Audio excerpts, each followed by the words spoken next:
Est-il arrivé parfois d'être déçu par une relation amoureuse ou amicale, une relation dans laquelle vous avez énormément investi?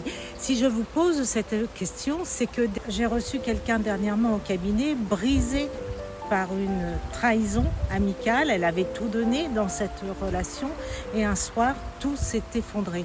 Depuis, elle tourne en boucle, elle refait la scène, les mots, les gestes, elle cherche à comprendre, mais au fond, elle reste fixée à cette douleur. C'est ça le piège. La blessure devient un lieu où l'on reste attaché comme si la trahison avait figé quelque chose en nous.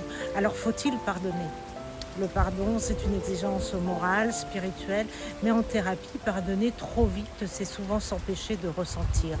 L'inconscient, lui, n'oublie pas, il garde la trace, il rejoue la scène encore et encore.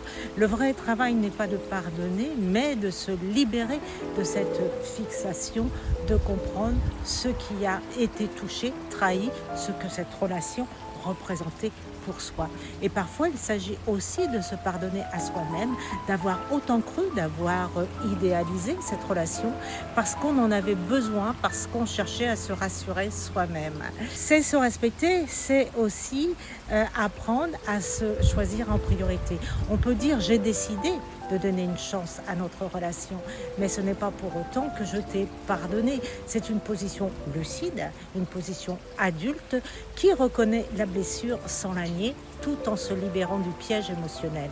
Alors pardonner n'efface pas le passé. En thérapie, on n'efface rien, on transforme.